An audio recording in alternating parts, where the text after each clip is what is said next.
Wu Hsin once said, "The prison you live in has no walls, only the bars you've built in your own mind." Happiness can only be found within us, and freedom is the only objective that has true value in life. We achieve this by letting go of things that are outside our control. If you want to be invincible, don't desire things over which you have no real control. Your happiness depends on three things that are all under your power: your will, your ideas about the events you're involved in, and how you use those ideas. Authentic happiness is always independent of external conditions. Practice with greater dedication the indifference to external conditions. Your happiness can only be found internally. Stop aspiring to be anything other than the best version of yourself, because this is under your control. You have two basic options: either commit to developing your reason while staying true to the truth, or surrender to externalities. The choice is yours and no one else's. You can apply your abilities to inner work or lose yourself in appearances. What does it mean to be a person full of wisdom, or to follow the common paths of the mediocre? Understanding what you can and cannot control. Learn to distinguish between what you can control and what you cannot. Happiness and freedom begin with a clear understanding of one fundamental principle.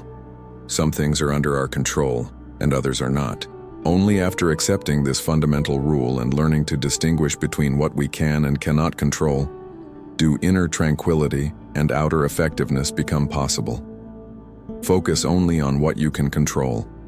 Keep your attention entirely concentrated on what truly concerns you, and keep in mind that what belongs to others is their problem, not yours. If you act this way, you'll be immune to coercion, and no one will be able to repress you. Having knowledge and paying attention to what truly concerns you, you won't be forced to do anything against your will. Others won't be able to hurt you, you won't make enemies, and you won't be harmed. When something happens, the only thing within your power is your attitude toward the fact. Your alternatives are acceptance or resentment. The power of perspective. What really scares and discourages us are not external events themselves, but the way we think about them. It's not things that disturb us, but how we interpret their meaning. Don't be frightened by unreflected notions, impulsive reactions, and your impressions about how things are. People and things are not as we wish them to be, nor what they appear to be. They are what they are. It's not events that hurt us, but our view of them. Things themselves don't hurt us or create obstacles for us, nor do other people. The issue lies in how we face them. It's our attitudes and reactions that create problems for us. We cannot choose the external circumstances of our life, but we can always choose how we react to them.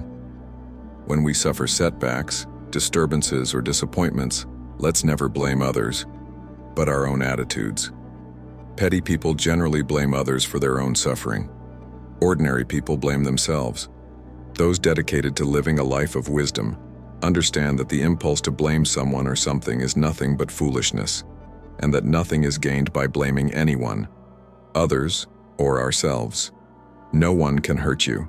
If someone irritates you, the only thing capable of irritating you is your own reaction.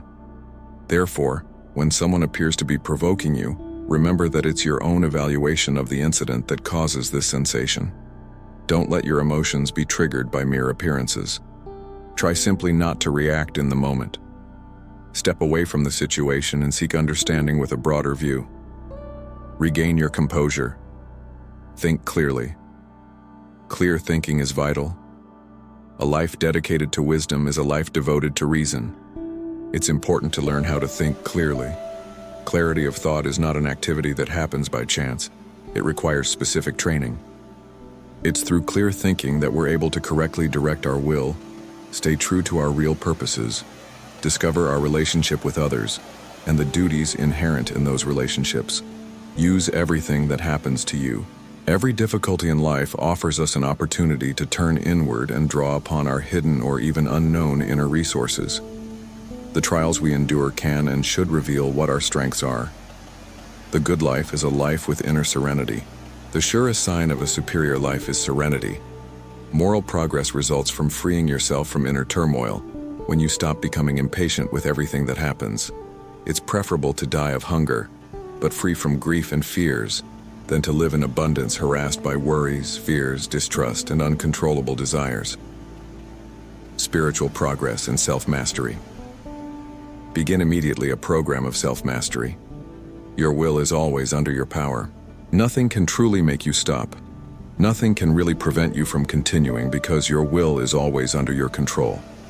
Spiritual progress requires that we keep only what is essential and set aside all other things as trivial occupations that don't deserve our attention.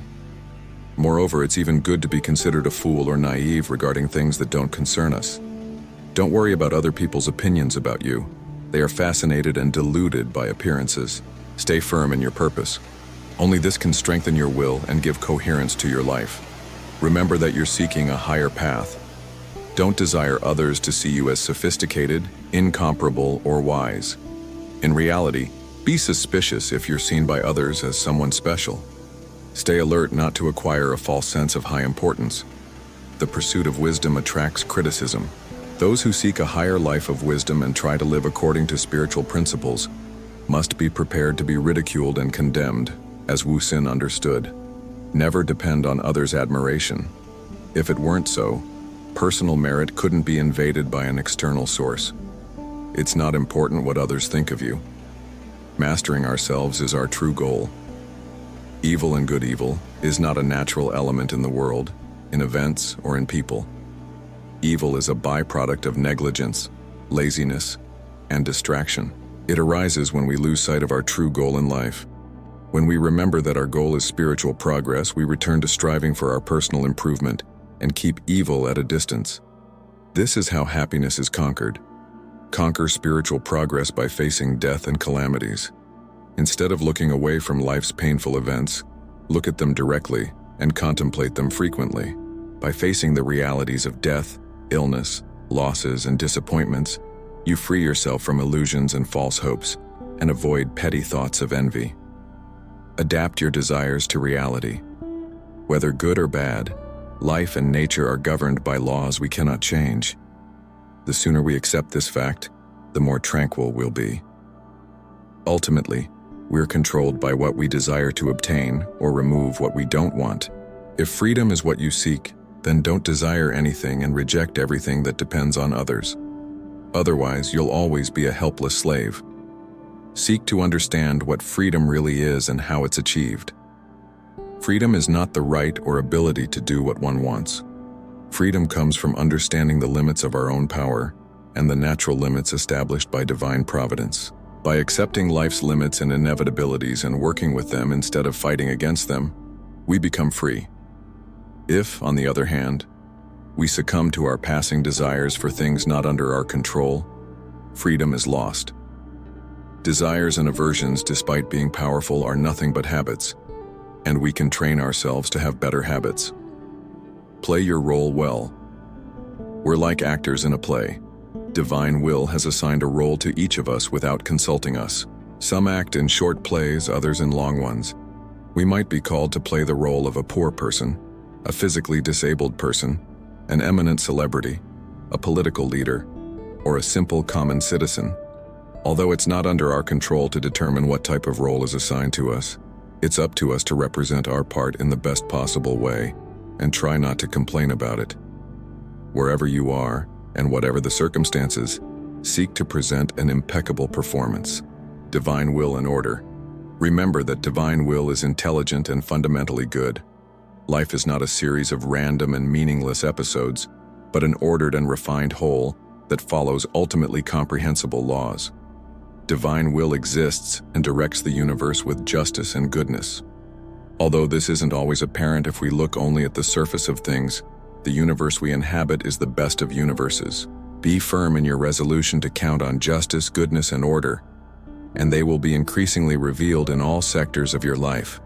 Confirm the existence of divine intelligence whose intentions direct the universe, and make your ultimate objective be to align your life according to divine will and order. When we seek to adapt our intentions and actions to divine order, we don't feel persecuted, helpless, confused, or resentful in the face of unpleasant circumstances in our lives. We feel full of strength, determination, and security. Wu Hsin reminds us that faithfulness doesn't suppose blind belief.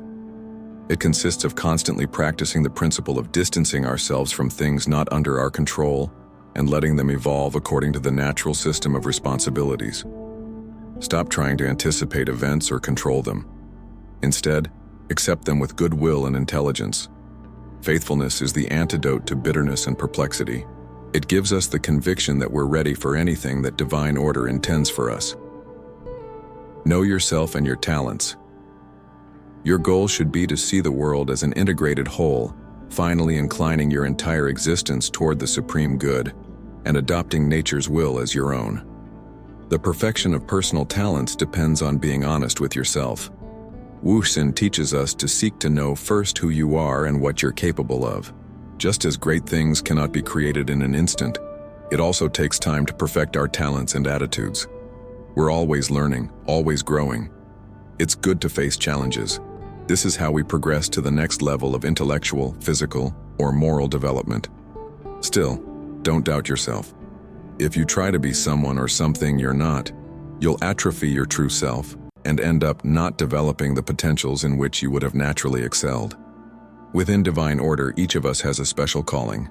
Listen to yours and follow it faithfully. Live this moment. Care for this moment with the greatest care and interest. Give yourself entirely to its particularities. Show yourself sensitive to this person, this challenge, this task. Abandon evasions. Stop creating unnecessary difficulties for yourself.